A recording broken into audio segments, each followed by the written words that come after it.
నమో గురుభ్యః. మనము మన మనుస్మృతిని అధ్యయనం చేస్తూ వస్తూ ఉన్నాము. ఇప్పుడు రాజధర్మాలు చూస్తూ ఉన్నాము. అందులో దండధరుడైన, ధర్మస్వరూపుడైన రాజు ఎట్లా ఉండాలి? ఏమి చెయ్యాలి? అని నేర్పిస్తూ ఉన్నారు.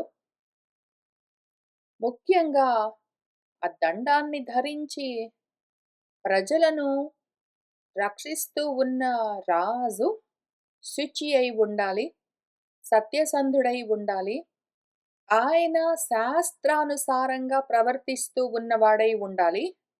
ఆయన ఇన్ని ఉండి, తన సహాయకులతో సంప్రదించిన తర్వాతే నిర్ణయాలు తీసుకుంటూ వెళ్ళవలసి ఉంటుంది. ఇటువంటివన్నీ ఆయన ఎంతో జాగ్రత్తగా నిర్వర్తిస్తూ వస్తూ ఉండాలి. వీటిని మాత్రము ఆయన ఏది కూడా తక్కువ చేయడానికి వీల్లేదు. ఎందుకు అంటే ధర్మము ఒక్కళ్ళు నిర్ణయించుకుని ప్రాపంచికమైన ధర్మాలు ఆ ఒక్కళ్ళే చేసేద్దామంటే మాత్రం, ఆ సమయానికి ఆ ఒక్కళ్ళలో ఏ ఒక్క గుణం పైకొచ్చి ఉంటుందో మనం చెప్పలేము.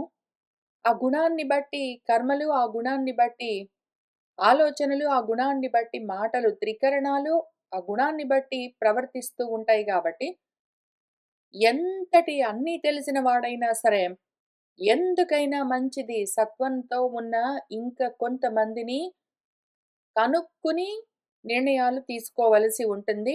ఇది అత్యవసరము. కాబట్టి ఎంతో జాగ్రత్తగా మళ్ళీ మళ్ళీ మనకు నేర్పిస్తూ ఉన్నారు మన గురువుగారు. ఇంద్రియ జయం సాధించడం కోసం రాజైన వాడు పగలు రాత్రి ప్రయత్నం చేస్తూనే ఉండాలి. ఎందుకు అంటే పగలైనా రాత్రైనా ఇంద్రియాలు జారిపోయేందుకు అవకాశం ఎక్కువగా ఉంటుంది. పగటిపూట ఇంద్రియాలు రజోగుణంతో ప్రపంచంలోకి జారిపోతాయి. రాత్రిపూట ఇంద్రియాలు తమోగుణంతో అజ్ఞానంలోకి, చీకట్లోకి, అశ్రద్ధ, అలక్ష్యంలోకి జారిపోతాయి. అసలు ఉన్నదంతా రాత్రే, అంతా నిద్రే అయినా గూడా, ఉన్న దాంట్లో గూడా మళ్ళీ ఏదో కర్మలు చేస్తూ ఉన్నాను, ప్రపంచం ఉన్నది, అందులో వ్యవహరిస్తున్నాను అనుకుంటూ ఉన్నప్పుడు, జాగృత అవస్థలో రజోగుణంతో ప్రపంచంలోకి ఇచ్యుతమైపోతాము. స్వప్నావస్థలో తమోగుణంతో నిద్రలోకి చ్యుతమవుతాము. కాబట్టి ఇంద్రియాలను మనము జాగ్రత్తగా నిలుపుకోవడం అత్యవసరము. ఇంద్రియ నిగ్రహాన్ని సాధించిన వాడు తనను అనుసరిస్తూ ఉన్న వాళ్ళకి సరి అయిన మార్గాన్ని చూపించడానికి తగి ఉంటాడు. అయితే ఈ ఇంద్రియాలను చెడగొట్టే ఒక 18 రకాల శత్రువులు మనలోనే ఉంటాయి. అంతఃశత్రువులని చెప్తూ ఉన్నారు. అందులో ఒక 10 కోరికల వల్ల కలిగే వ్యసనాలు, ఒక 8 కోపం వల్ల కలిగే వ్యసనాలు అయి ఉంటాయి. ఇప్పుడు ఈ కోపం వల్ల, ఈ కోరిక వల్ల మనలో కలిగే ఈ వ్యసనాలను ఎట్లా మనము ముందు ఐడెంటిఫై చేయాలి అని చూద్దాము. అందరము రాజులమై ఉన్నాము. రజోగుణంతో ఉంటాము. కర్మల్లో ప్రవర్తిస్తూ ఉంటాము అంటే, ఇటువంటి వ్యసనాలు మనలో ఉండే ప్రమాదం ఉంటుంది. అన్నీ ఉండకపోవచ్చు. అన్నీ ఎంతో ఎక్కువగా ఉండకపోవచ్చు.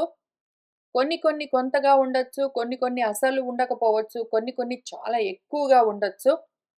ఎందుకు అంటే ప్రతి రూపంలో ఆ రూపాన్ని ఆశ్రయించి ఉన్న స్వభావాన్ని బట్టి గుణాలు ప్రవర్తిస్తూ ఉంటే, గుణాలను ఆశ్రయించి ఉన్న కామక్రోధాలు వాటితో కలిగే వ్యసనాలు ఎక్కువో తక్కువో ఉంటాయి. కాబట్టి ఎవరిలో ఏ రూపంలో ఎటువంటి వ్యసనాలున్నాయో ఎవరికి వాళ్ళు అసెస్ చేసుకోవాలి. ఇవి మనం మధ్య మధ్యలో చూస్తూనే వస్తూనే ఉంటాము. అన్నింటికన్నా ముఖ్యమైన ప్రమాదము మనకు మన మనసే. అదేం చేస్తుందంటే ఇవేవి నాలో లేవు, లేవు, లేవు అని చెప్తూ ఉంటుంది. ఒకవేళ ఉన్నాయనేది ఐడెంటిఫై చేస్తే గూడా ఎందుకున్నాయని జస్టిఫై చేయడానికి, సమర్థించడానికి ప్రయత్నం చేస్తూ ఉంటుంది. అందుకని మన మనస్సు మనల్ని మోసం చేస్తూ ఉంటే అదసలే మహామాయ. మనము మనసు చెప్పినట్టుగా కాకుండా, మనం ఆలోచించుకుని నిర్ణయించుకోవలసి వస్తుంది. మనలో ఈ గుణాలున్నాయంటే నాలో అని ఏది చెప్తామో ఆత్మలో ఉండవు. మనలో ఈ వ్యసనాలుంటాయంటే నాలో ఉండవు. మనలో ఈ రాగద్వేషాలుంటాయంటే నాలో ఉండవు. కానీ మనసుతో మమైక్యం చెంది అదే నేను అనుకుంటూ ఉన్నప్పుడు, దానికున్నవి ఎందుకు అంటే ఈ రాగద్వేషాలతో కూడి ఉన్న గుణాత్మకమైన వ్యసనాలన్నీ గూడా మనసుకు సంబంధించిన విషయాలు నాకు గాదు. ఆ సదసత్ వివేకము బాగా స్థిరపడ్డదాకా మనసుకున్నవి నాకున్నాయి అని అనిపించే ప్రమాదం ఉంటుంది. అయితే మనసు అది లేదు, నాకేమీ లేవు అని చెప్పే అవకాశం చాలా ఎక్కువ. ఒకవేళ ఉంటే గూడా ఇది అవసరము ఎందుకంటే అని జస్టిఫై చేసే అవకాశాలు కూడా చాలా ఎక్కువ. ఇన్ని అడుసుల్లో నుంచి, మందు పాత్రల్లో నుంచి మనము నశించిపోకుండా జాగ్రత్తగా అవతల వైపుకు చేరడానికి మళ్ళీ జాగ్రత్తగా విచారణ చేసుకోవాలి ఎవరికి వాళ్ళము. అందుకని చూద్దాము. మనసెందుకు లేవు లేవంటుంది, ఉంటే గూడా అవసరం అంటుంది. అసలు నేను టోటల్ శుద్ధమని ఎందుకట్లా మోసం చేస్తుంది? ఎందుకు మనసు కూర్చోదు ఇవన్నీ ఆలోచన చెయ్యడానికి? మనం ఎంత చెప్పినా సరే మనసెందుకు మళ్ళీ మళ్ళీ మర్చిపోతుంటుంది? మనం ఎంత నేర్పించినా సరే మనసెందుకు మళ్ళీ జారిపోతూ ఉంటుంది? ఎందుకది మాట వినదు అంటే, ఒకవేళ ఈ కామం వల్ల కలిగే, క్రోధం వల్ల కలిగే గుణాలు మొత్తం అంతా నశించిపోయాయి అంటే, అసలు మనసు నశించి ఉంటుంది. ఇంకా మనసే ఉండదు. మనసుని నశింపచేసే ప్రోగ్రామ్ ఇది. మనసుని నశింపచేసే ప్రోగ్రామ్ మనసుని బెట్టుకునే మనం సాధించవలసి ఉంటుంది. మనసు అందుకు ఒప్పుకోదు. ఎందుకంటే అది ఒప్పుకున్నది ఆ పని చేసిందంటే అది లేకుండా పోతుంది మరి. అందుకని చూద్దాము. ఏమేమి అవి వ్యసనాలు? అవి ఎక్కడెక్కడ ఉండొచ్చు నా మనసులో? వాటిని ఎట్లా నేను అధిగమించాలి ఏమి అని జాగ్రత్తగా మళ్ళీ చూసి, ఈ ప్రయత్నమంతా ఎందుకు అంటే మనసుకి మనము బుద్ధి చెప్పడం కోసమే. మనసును మనము శుద్ధి చేసుకోవడం కోసమే. ఎవరికో వేరే వాళ్ళకి చెప్తున్నాము, ఇంకెవరిలోనో ఇవన్నీ ఉన్నాయి గాదు. ఇవన్నీ నాకే చెప్పుకుంటున్నాను, నాలోనే ఉన్నాయి గాదు. ఇవన్నీ నన్నాశ్రయించి ఉన్న మనసులో ఉంటాయి. ఆ మనసుని శుద్ధి చేస్తే అది రద్దయిపోతుంది. మనసెప్పుడైతే రద్దయిపోయిందో అప్పుడు ఉండేదంతా శుద్ధమైన పరబ్రహ్మము. నేను శుద్ధ బ్రహ్మము అని తెలుస్తుంది. ఒకవేళ అట్లా మనసుని శుద్ధి చేసి దాన్ని రద్దు చేయలేకపోయామంటే, అది మనలను నిరోధిస్తుంది, బంధిస్తుంది. అందుకని మళ్ళీ ప్రయత్నం చేద్దాము. ఇవన్నీ మనసుకు సంబంధించిన విషయాలు. అందుకని ఇంత దూరం చెప్పవలసొచ్చింది. నాకు లేవివి. పక్కన వాడికి ఉంటే మనకు సంబంధం లేని విషయాలివి. నాలోనే నన్నాశ్రయించిన మనసుకున్న విషయాలు. కాబట్టి మళ్ళీ చూద్దాము. ఇప్పుడు కామం వల్ల కలిగే ఏ వ్యసనాలున్నాయో అవి ఎటువంటివి? మృగయ మృగయానము అంటే వేటాడడం కోసం వెళ్ళడము అని జనరల్‌గా ప్రాపంచికమైన అర్థము. కానీ రజోగుణంతో ఉన్న మనమందరము మృగతృష్ణలతో ఉంటాము. మృగతృష్ణ అంటే మిరాజ్. ఏదో ఎండమావి. వాటి వెంటబడి వెళ్తూనే ఉంటాము. మనసు నాకు అటువంటి మోహం లేదండి. నేను మృగతృష్ణల వెంటబడి, ఎండమావుల వెంటబడి పరుగులన్నీ పెట్టను అని చెప్తుంది. కానీ ఇదిగో ఇది చదువుతాను. ఈ పద్యానికి అర్థం జూస్తాను. అదిగో నేను పరీక్షలు రాస్తాను. జాబ్ చేస్తాను. వంట చేస్తాను. తింటాను. వాళ్ళకి పెడతాను. వీళ్ళతో మాట్లాడతాను. ఇవన్నీ గూడా మృగతృష్ణలే నిజంగా ఉన్నాయా? కలలోని పదార్థాలు కాదా? ఉన్నాయి, ఉన్నాయి, ఉన్నాయి అని అనిపిస్తూ ఉంటాయి. ప్రతిదీ గూడా కామం వల్ల కలుగుతుంది. ఈ మనుస్మృతి బాగా చదువుకోవాలి, అర్థం జేసుకోవాలి. దీంతో మనసుని శుద్ధి చేసుకోవాలి. ఇదంతా గూడా కామం వల్ల కలిగే వ్యసనము. ఇది గూడా వ్యసనంలాగా మనల్ని పట్టి పీడించొచ్చు. ఎందుకు అంటే, ఈ పుస్తకాలు చదవడం ఎందుకు వ్యసనము అని అనుకున్నామనుకోండి. ఇది చదవడం పెట్టుకొని కూర్చుంటే, దాన్నట్లానే పట్టుకుని కూర్చుంటా. చదవడం అన్నది బెట్టుకునే ఆ పని. దాన్నట్లానే పట్టుకుని కూర్చుంటే అది మళ్ళీ బంధమవుతుంది. ఎంతవరకు చదువుతాం ఏమైనా సరే. భగవద్గీత ఎంతవరకు చదువుతాము, వేదాలు ఎంతవరకు అధ్యయనం చేస్తాము, వాళ్ళతో వీళ్ళతో ఎంతవరకు విచారణ చేస్తామో, ఎంతవరకు మననం చేస్తాము, ధ్యానం చేస్తాము, ఎంతవరకు ఏమీ లేదు. చేయవలసిన అవసరం లేదు.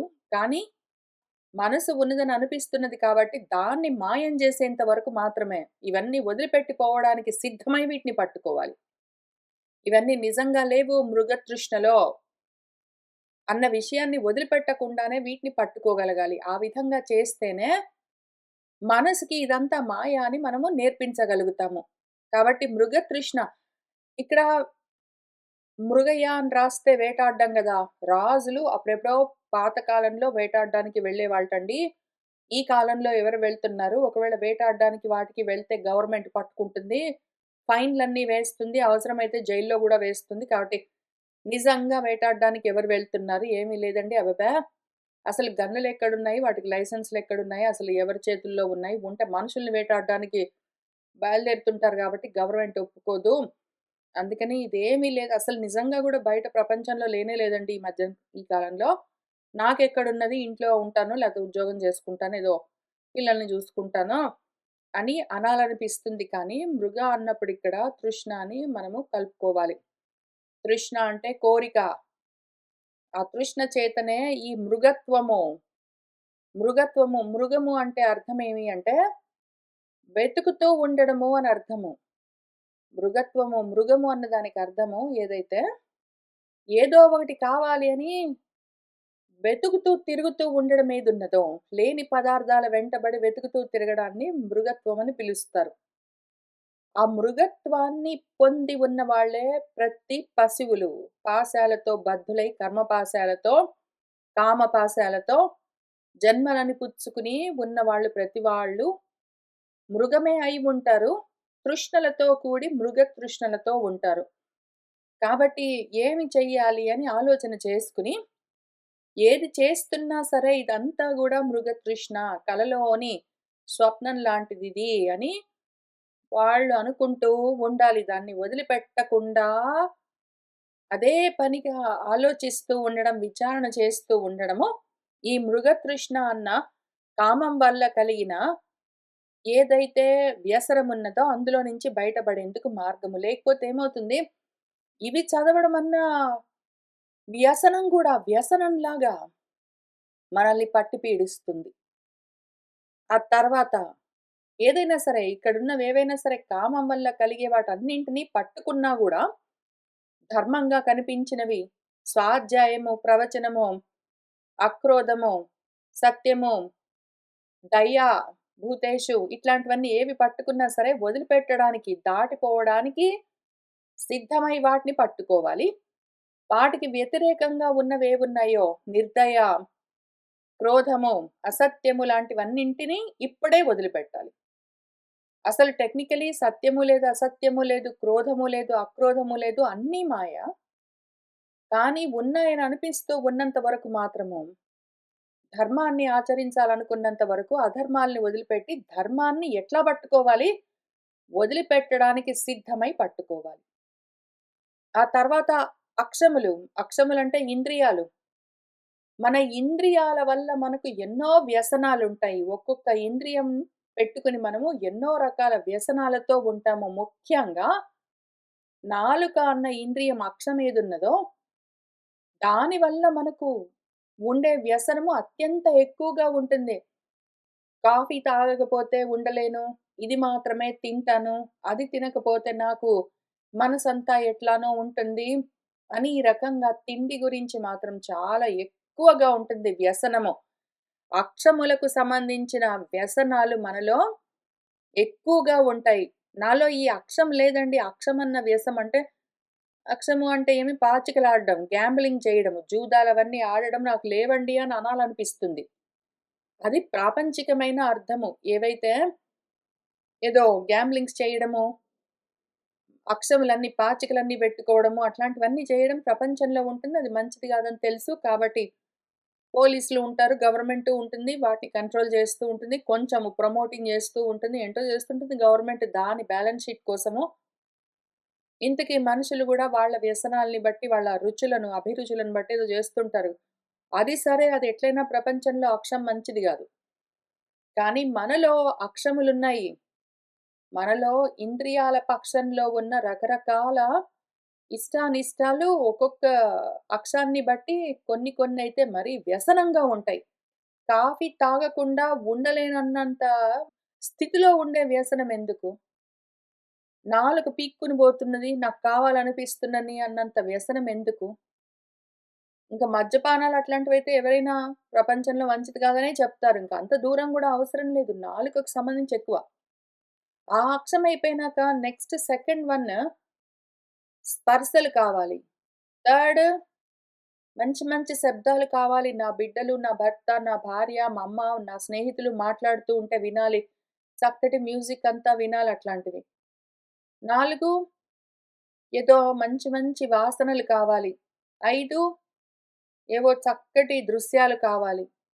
ఇవన్నీ గూడా ఒక్కొక్కళ్ళలో ఒక్కొక్క రకమైన వ్యసనంగా ఉండొచ్చు. వీటిని ఒక్కొక్క దాన్ని పట్టుకుని మనం శుద్ధి చేయవలసే ఉంటుంది. అందరిలో ఒకే రకం ఉంటుందా అంటే చెప్పడం కష్టం. ఎవరికి వాళ్ళు వాళ్ళ మనసులో ఎటువంటి వ్యసనం ఉన్నదో వి విశేషంగా ఉన్నది ఏదున్నదో వసించి దాన్ని పట్టుకోవాలి. ఎందుకు? ఎందుకు? ఎందుకు? వ్యసనాలని మనము శుద్ధి చేయడానికి మనసునెందుకు పట్టుకొని రుద్దవలసొస్తుంది అంటే, మనసుకి ఉన్న లక్షణమే అది. అది వాసనాత్మ. మనసంటే ఏమి? వాసనల సమాహారము. మనసు ఎట్లా కల్పించబడుతుంది, ఎట్లా నశిస్తుంది అంటే మొత్తం వాసనాత్మకమై ఉంటుంది పరిస్థితి. ఎప్పుడో ఏదో ఎక్కడో తిన్నాము. అయితే ఆ తిన్న వస్తువు ఇప్పుడు లేదు. తిన్న టైము గాదు. అప్పుడెప్పుడో తిన్నాము. దాని రుచి ఇప్పుడు మనకు రైట్ నౌ తెలియదు. ఇంకేది దాని గురించిన ఇన్ఫర్మేషన్ ఉండదు. కానీ మాత్రం అది బాగున్నది అన్న వాసన ఒకటి, జ్ఞాపకము వాసన వసించి ఉంటుంది. వాసన అంటే వసించి ఉండేది. దాని తాలూకు జ్ఞాపకం ఒకటి ఉంటుంది గదా! అటువంటి జ్ఞాపకాలన్నీ కలెక్షన్ అయ్యి మనసుగా ఫార్మ్ అవుతూ ఉంటుంది. మనసు చాలా డైనామిక్‌గా ఉంటుంది. మనసు ఒక స్టాటిక్ ముద్ద గాదు. మనసు ఒక ఏదో స్థాణువు లాంటి స్థిరమైన ముద్ద గాదు. మనసు డైనామిక్‌గా ఎప్పటికప్పుడు ఫార్మ్ అవుతూనే ఉంటుంది. మారిపోతూనే ఉంటుంది. ఏవేవో జ్ఞాపకాలొస్తూ ఉంటాయి. అది కొత్త కొత్త రూపాలన్నీ ధరిస్తుంది. ఏవేవో జ్ఞాపకాలు నశిస్తాయి. అది మళ్ళీ మారిపోతూ ఉంటుంది. మనసు చచ్చిపోతూ ఉంటుంది. మనసు పుడుతూ ఉంటుంది. నాకు దాని పైన మనసు కలిగింది అంటుంటాము. నాకు దీనిపైన మనసు నశించింది అంటాము. ఎందుకు? మనసు నశిస్తుంటుంది, కలుగుతుంటుంది, మారుతుంటుంది, నశిస్తుంటుంది, కలుగుతుంటుంది, మారుతుంటుంది. అన్నీ ఎట్లా చేస్తుందది? జ్ఞాపకాలను బట్టి చేస్తూ ఉంటుంది. జ్ఞాపకాన్ని బట్టి జరుగుతూ ఉంటుంది. ఈ జ్ఞాపకాల సమూహమేదున్నదో దాన్నే వాసనాత్మ అని పిలుస్తారు. అది మనసు అని అర్థము. ఇప్పుడు ఆ మనసన్న పదానికి అర్థమేమి? మననం చేస్తూ ఉంటుందది. జ్ఞాపకం చేసుకుంటూ ఉంటుంది అని దానర్థం. ఈ జ్ఞాపకాలన్నీ ఉండి వ్యసనాలవుతాయి. కాబట్టి ఏ అక్షం వైపు నుంచి జ్ఞాపకాలు ఎక్కువగా అది కలెక్టింగ్ చేసి మెయింటైన్ చేస్తుంది అని చూసామంటే, ఆ వాసనను శుద్ధి చేయొచ్చు. అట్లా ఒక్కొక్క అక్షానికి మనకు తగులుకుని ఉన్న రకరకాల వాసనలను శుద్ధి చేస్తూ పోతే మనసుని శుద్ధి చేసినట్టే గదా! మనసుని డైరెక్ట్‌గా ఎట్లా శుద్ధి జేస్తారు? ఇదిగో ఇట్లా వాసనల్ని తొలగించడమే. మనలో వసించి ఉన్న వ్యసనాలను వ్యసనం అంటే ఇవి మళ్ళీ వాసనే గదా! వసించి ఉన్నది. కాబట్టి అక్షముల వల్ల కూడా మనకు ఎన్నో వ్యసనాలుంటాయి. తర్వాత దివాస్వప్నః పగలే కలలు కంటూ ఉండడం ఇదొక పెద్ద వ్యసనము. లేదండి అబ్బెబ్బే! నేను పగటి కలలేమి కననండి. కొంతమందుంటారండి మాకు తెలిసిన వాళ్ళున్నారండి. మా బంధువుల్లో ఒకాయన ఓహో! చాలా పగటి కలలు కంటూ ఉంటాడండి. ఏంటేంటో బిజినెస్‌లన్నీ చేసేస్తాను, బాగా డబ్బులు సంపాదించేస్తాను. లేదో రేసులల్లో పార్టిసిపేట్ చేస్తాను. అక్షరాలు జూదం, గ్యామ్లింగ్ అంతా చేసి బాగా డబ్బులు సంపాదిస్తానని ఏంటేంటో అనుకుంటాడండి. ఏమీలే అంతా పోగొట్టుకున్నాడండి. నాకేమీ లేవండి అబ్బెబ్బే! అని చెప్పాలనిపిస్తుంది. ప్రాపంచికమైన దివాస్వప్నాలు అట్లానే ఉంటాయి పగటి కలలు. అది గూడా ఒక పెద్ద వ్యసనంలాగా ఉండొచ్చు. పగటి కలలు కనని మనసుతో తగులుకుని ఉన్న దేహీలు ఉంటారా ప్రపంచంలో? ఉండరు. ప్రతి వాళ్ళు ఏదో టైంలో ఏదో ఒక పగటి కల కంటూనే ఉంటారు. నేను బాగా చదువుకుని ఎగ్జామ్ రాసి మంచి ర్యాంక్ తెచ్చుకొని మంచి స్కూల్‌లో సీట్ తెచ్చుకుంటాను. లాంటి కలలన్నీ ఎవరైనా సరే పగటిపూట కళ్ళు తెరుచుకొని చూస్తూ, ఆలోచిస్తూనే కంటూనే ఉంటారు పాపం. ప్రతి వాళ్ళకు ఉంటాయి. అయితే అది వ్యసనంలాగా ప్రపంచంలో ఈ దివా స్వప్నాలు వ్యసనంలాగా ఎప్పుడు ఉంటాయి అంటే, అదిగో నేను గొప్ప బిజినెస్ చేయాలనుకుంటున్నాను. కాబట్టి నాకు మీరు సహాయం చేయాలండి. కొంచెం ఇన్వెస్టింగ్ చేస్తారా అని అందరిని అడిగి, ఉన్నవన్నీ బెట్టి, ఇంట్లోవన్నీ తీసుకొనొచ్చి, ఇన్వెస్ట్ చేసి, ప్రయత్నాలన్నీ చేసుకోవచ్చు. అది ఒక్కొక్కసారి వ్యసనంలాగా కూడా మారిపోతుంది యాక్చువల్లీ. ఒక్కొక్కసారి అట్లా తనకు, తన వాళ్ళందరికీ తన చుట్టూ ఉన్న మిగిలిన వాళ్లకు కష్టమో, నష్టమో జరుగుతూ ఉంటే అట్లాంటి పగటి కలలు కనొద్దు అని మిగిలిన వాళ్ళందరూ చుట్టూ ఉన్నవాళ్ళు కంట్రోల్ చేస్తారు. ఎప్పుడు చూసినా పగటి కలలన్నీ కంటూ ఉంటావు. మంచిది కాదురా నువ్వు. యాక్చువల్‌గా నువ్వేం చేయగలవో చూసుకొని ప్రయత్నం చేసి సాధించు అని సలహాలన్నీ చెప్తూ ఉంటారు. కాబట్టి దివా స్వప్నాలు ప్రపంచంలో ఉంటే వాటిని ఒకవేళ వ్యసనంగా మారుతూ ఉన్నది అని చూసి కంట్రోల్ చేసేందుకు వాళ్ళు ప్రయత్నం చేసుకోవచ్చు. చుట్టూ ఉన్నవాళ్ళు చేయొచ్చు. ఇంక వాళ్ళ ఇష్టము. దానివల్ల బాగుపడ్డ వాళ్ళు కూడా ఉండొచ్చు. నేను గొప్పగా ఒలింపిక్స్‌లో పార్టిసిపేట్ చేసి నేను గోల్డ్ మెడల్ సాధిస్తాను. అసలు యాక్చువల్‌గా 3 టైమ్స్ కంటిన్యూయస్‌గా గోల్డ్ మెడల్ సాధిస్తాను. లేదా ఒలింపిక్స్‌లో ఏదో ఒక మెడల్ గోల్డ్, సిల్వర్, బ్రాంజ్ మెడల్స్‌లో ఏదో ఒక మెడల్ మొత్తం ఒక 12 మెడల్స్ సాధించాడు అంటే ఎవడైనా సరే, ఇంక వాళ్ళకు ఒక స్పెషల్ ఎలీట్ క్లబ్ ఒకటుంటుంది. 12 మెడల్స్ సాధించిన వాడికి. ఇంకెందుకంటే ఒక్కొక్క ఒలింపిక్స్ జరగాలి అంటే ఒక్కొక్క 4 ఇయర్స్ మధ్యలో గ్యాప్ ఉంటుంది. ఒలింపిక్స్‌లో పార్టిసిపేట్ చేసేవాళ్ళు మంచి శరీర దార్ఢ్యంతో, అన్నిటితో అభ్యాసాలతో, ప్రిపరేషన్స్‌తో కూడి ఉండాలి. కాబట్టి మంచి ప్రైమ్ టైమ్‌లో చేయాలి వాళ్ళు. కొంచెం టీనేజ్ దగ్గర నుంచి మొదలుపెట్టి ఇంకా ప్రాబబ్లీ మిడ్ 20స్ వరకు చేయగలరేమో. ఎందుకంటే 30స్‌లోకి కూడా వెళ్ళేసరికి శరీరము బలహీనం అవుతుంటుంది వాడికి. ఇంక అంత ఆప్షన్ ఉండదు. కాబట్టి వాళ్ళు ఒక 12 మెడల్స్ సాధించాలి అంటే ఒక 3, 4 ఒలింపిక్స్‌లో పార్టిసిపేట్ చేయాలి అంటే ఒక దశాబ్దం గడిచిపోతూనే ఉంటుందక్కడ. అటువంటప్పుడు అసలు కనీసం 12 మెడల్స్ వాడు ఏదో ఒక మెడల్ సాధించాడంటే చాలా ఘనకార్యం గాబట్టి అది స్పెషల్ క్లబ్ ఒకటుంటుంది వాళ్ళ కోసం. స్పెషల్‌గా వాళ్ళని సత్కరిస్తారు. అట్లాంటివన్నీ నేను సాధిస్తాను అని వీడు ఒకవేళ అనుకోని నిజంగా సాధిస్తే మంచిదే దివా స్వప్నం. అది వాడికి వ్యసనంలాగా ఉండి ఒకవేళ ఇతరులకు ఇబ్బంది కలుగుతుంటే అయినా సరే చేస్తానంటే మంచిది. ఒకవేళ వాడు సాధిస్తాననుకుని చాలా ప్రయత్నం చేసాడు. చెయ్యలేదు. సాధించలేకపోయాడు. 12 మెడల్స్ గాదు. ఒక్క మెడల్ కూడా రాలేదు. అసలు ఒలింపిక్స్ దాకా వెళ్ళలేదు. కానీ వాడు చాలా సంవత్సరాలు, దశాబ్దాలు స్పెండ్ చేశాడు. వాడికి, వాడి చుట్టూ ఉన్న వాళ్ళకి చాలా కష్టము, నష్టము కలిగింది మంచిది. ఓకే. నో ప్రాబ్లమ్ అది గూడా. ఏదో ఒక టైంలో ఆ దివాస్వప్నంలో నుంచి వాడు బయటపడతాడు. అయితే ఈ దివాస్వప్నం ఎట్లా ప్రపంచంలో ఒక్కొక్కసారి పని జేస్తుంది, ఒక్కొక్కసారి పని జేయదు, ఒక్కొక్కసారి చుట్టూ ఉన్నవాళ్ళు వాళ్ళని ఆపేస్తూ ఉంటారు. ఒక్కొక్కసారి వాడే పాపం ఆగిపోతాడు. లేదా సాధిస్తాడు. ఏంటో జరగొచ్చు. నాకేమీ లేవండి అటువంటి దివా స్వప్నాలు. నాకు లేవు. పగటి కలలు లేవు. ఏదోనండి అందరూ అనుకున్నట్టే ఏదో చదువుకుని పెళ్లి చేసుకొని పిల్లల్ని గాని ఏదో వాళ్ళని పెంచి ఏదో ఉద్ధతిలోకి తెచ్చి ఏదో వాళ్ళకి గూడా పెళ్ళిళ్ళు చేసి ఏదో ఇంటికొచ్చే వాళ్ళని, పోయే వాళ్ళని చూసుకొని ఏదో జాబ్ చేసి డబ్బులు ఇంతేనండి అందరికుండేవే నాకు గూడా ఉన్నాయి. ఏదో ఇల్లు కట్టుకొని ఏదో ఇంకింతే గదా! అందరికుండేవి నాకే ఉన్నాయి. ఇంక నాకు పెద్ద పెద్ద పగటి కలలన్నీ లేవండి అబ్బెబ్బే! అనొచ్చు గానీ ఇవన్నీ పగటి కలలు గావు. ఇవన్నీ పగటి కలలు కావా? పగలే గూర్చొని కలలన్నీ కనుకుంటూ, పక్కన వాడివైతే పగలి కలలు, నీవైతే మంచి కలలా? కలేదైనా అంతే. ఇప్పుడు జాగ్రత్తగా మళ్ళీ ఆధ్యాత్మికంగా ఆలోచన చేద్దాము. ఇదంతా పగటి కలే. జాగ్రత్త అవస్థ అన్నది పగటి కల, దివా స్వప్నము. స్వప్నావస్థలో కనే కల అదిగో స్వాప్నికమైన కల. అది కలే, ఇది కలే. ఈ దివా స్వప్నాలు నాకు లేవు అనేవాడు ఇక్కడ కూర్చొని ఎవడైనా సరే దివా స్వప్నాలు నాకు లేవండి అని చెప్తున్న వాళ్ళు జాగ్రత్తగా ఆలోచన చెయ్యండి. మనము భగవద్గీత దగ్గర నుంచి మాండూక్యం వరకు ఎన్నో చదువుతూ వస్తూ ఉన్నాము. మనకు రాత్రి పడుకున్నప్పుడు కల కనడంలో అది కల అని ఎంత క్లియర్‌గా తెలుసో అట్లానే ఈ జాగ్రత్త అవస్థలో చూస్తూ ఉన్నదంతా గూడా కలే అన్న ఆలోచన అట్లానే ఉండాలి. ప్రతివాడు ఈడ కూర్చొని ఇవన్నీ చదువుతాను, బాగా అర్థం చేసుకుంటాను, మనసుని శుద్ధి చేస్తాను, ఏంటో అన్నం వండుకొని తింటాను, వాడితో మాట్లాడతాను, ఉద్యోగం చేస్తాను, పెళ్లి చేసుకుంటాను, పిల్లల్ని కంటాను. ఇవన్నీ గూడా కలే. ప్రతివాడు ఈ దివా స్వప్నాన్ని వ్యసనంలాగా కంటూ ఉన్నాడు. ప్రతివాడు వ్యసనం లాగానే ఈ కలగంటూ ఉన్నాడు. ప్రతివాడు వ్యసనపరుడే. సాంసారికమైన వ్యసనపరుడు వాడు. సంసారమనే వ్యసనాన్ని వాడు బాగా తగులుకుని ఉన్నాడు. కంప్లీట్‌లీ అడిక్ట్ అయి ఉన్నాడు. ప్రతివాడు అంతే.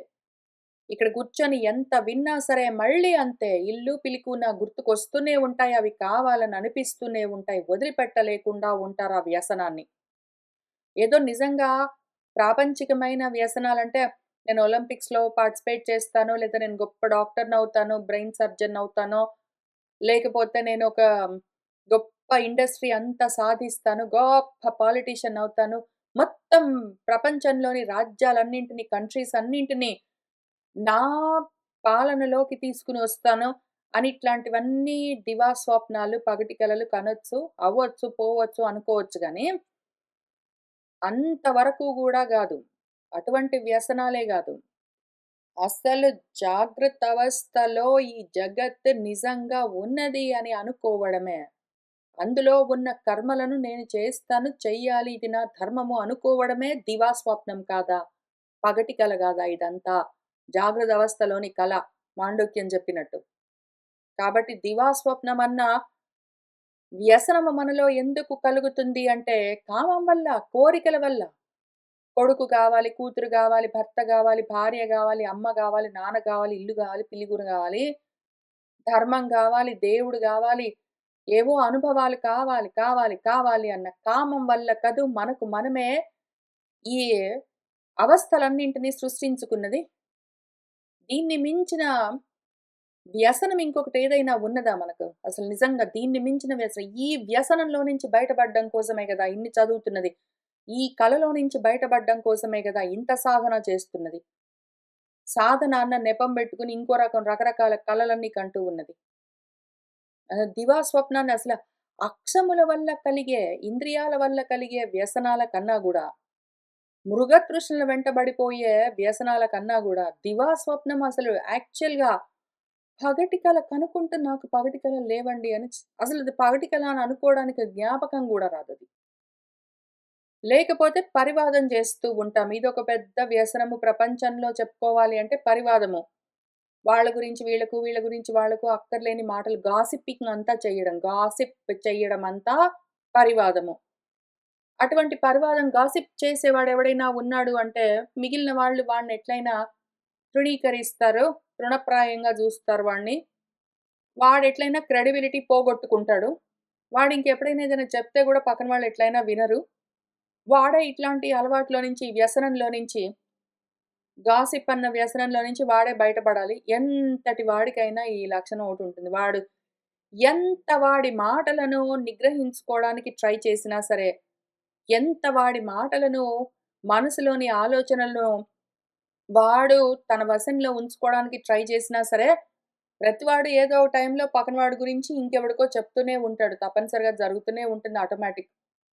అమ్మ గురించి నాన్నకో, నాన్న గురించి కొడుక్కో, కొడుకు గురించి ఫ్రెండ్‌కో, ఫ్రెండ్ గురించి ఏదో పక్కన వాడికో ఏదో ఒకటి ఎవరికో ఒకళ్ళు ఏదో ఒక విషయాన్ని చెప్తూనే ఉంటారు. ఎంతగా దాన్ని కంట్రోల్ చేయాలన్నా సరే, ఎందుకు వాగడము, మాట్లాడడం ఏదున్నదో, వాగడము అంటే మళ్ళీ దానికి నెగెటివ్ కానోటేషన్స్ ఎక్కువుంటాయి గాబట్టి, ఆ పదానికి గూడా అర్థం జెప్తాను. వాగడము అంటే వాక్‌తో సంబంధం ఉన్నది వాగడం అయి ఉన్నది. వాగడం అంటే వాక్ అనర్థం. వాక్‌తో సంబంధం ఉన్నది వాగడం. మాట్లాడుతూ ఉండడం అనర్థం. వాగడం అంటే మాట్లాడుతూ ఉండడము అనర్థం. ఇంతకీ మాట్లాడుతూ ఉండడము, వాగడము, వాక్కులతో వ్యవహారాలు చేయడము అన్నది వ్యసనంగా ఉంటుంది మనకు.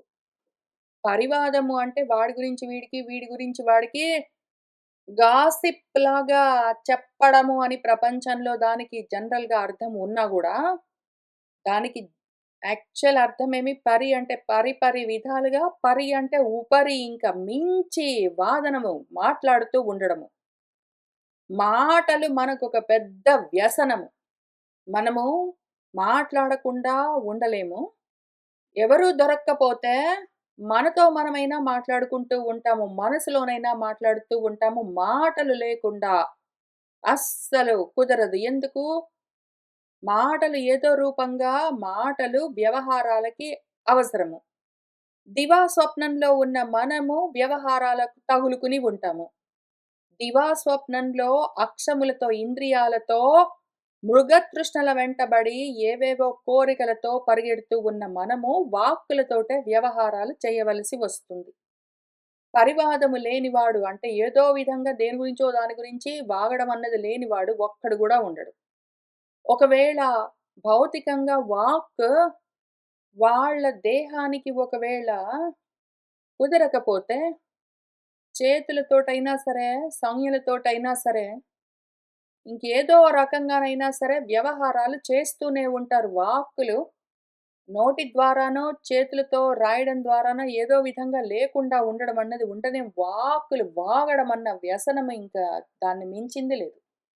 మాట్లాడకుండా కూర్చోమంటే, మౌనంగా ఉండమంటే, ఆ దేహాలు వాక్కన్న కర్మేంద్రియాన్ని బెట్టుకుని ఊరుకోవడం అన్నది లేకుండా వాగుతూనే ఉంటాయి. ఆ దేహాలు మనసన్న ఇంద్రియాన్ని బెట్టుకుని ఏదో ఒకటి ఆలోచనలన్న ప్రయత్నాలు చేస్తూనే ఉంటాయి. వాక్కులు లేకుండా ఉండడం అన్నది చాలా కష్టము. మౌనంగా ఉండడము. నోరైనా సరే మాట్లాడకుండా ఉండడము. అదిగో లోపలున్న మనసైనా సరే మౌనంగా ఉండడం అన్నది కుదరదు. అదో పెద్ద వ్యసనం. అసలు ఈ వాగడం అన్నంత పెద్ద ఇండస్ట్రీ. వాగడం అన్నంత ఇండస్ట్రీ ఇంకోటి చెప్పడానికి ఉండదు. ఇంకంత ఉంటుంది. పెద్ద ఇండస్ట్రీ అదోటి. ఈ దివా స్వప్నం ఉన్నది అంటే మాత్రం వాగడం అన్న ఇండస్ట్రీ నడుస్తూనే ఉంటుంది. వాక్కులు చర్నింగ్ చేస్తూనే ఉంటుంది. అస్సలు అనుమానం లేదు. ఇదొక పెద్ద వ్యసనము. మౌనము చేయగలమా మనము?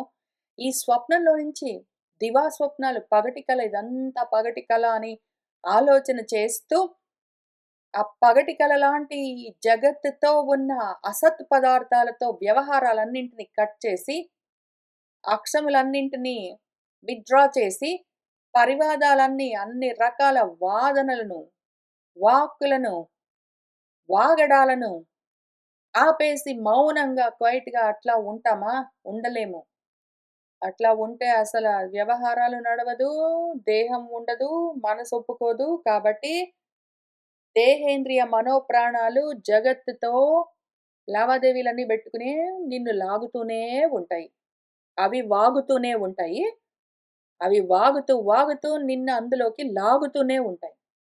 కాబట్టి పరివాదాన్ని, ఈ వాగడాలను, ఈ వాక్కులను నియంత్రించడం ముందు ప్రయత్నం జేస్తే ఇదిగో ఈ వాక్కులిక్కడ ఆగాయంటే దివా స్వప్నాలాగుతాయి, అక్షములాగుతాయి, మృగతృష్ణలాగుతాయి. కామం వల్ల కలిగే ఈ 4 వ్యసనాలాగుతాయి. చేయగలిగితే. ఒకటి చేస్తే మిగిలినవన్నీ వస్తాయి. అన్నీ ఇంటర్ కనెక్టెడ్ అవన్నీ ఇంటర్ కనెక్టెడ్. ఇంటర్‌లింక్డ్. ఒక్కటేదైనా కంప్లీట్‌గా సాధిస్తే మిగిలినవన్నీ నశిస్తాయి. కానీ ఇదో పెద్ద వ్యసనము వాగడము. ఇక్కడ కూర్చొని ఇంత పెద్ద పెద్ద మాటలన్నీ మాట్లాడతాను నేను. ఇంత పెద్ద పెద్ద గ్రంథాలన్నీ చదువుతాను నేను. నేనంటే ఎవరు? అదిగో మనసుతో కూడి ఉన్న నేను. ఇంత వాగుడు, ఇన్ని వాక్కులు.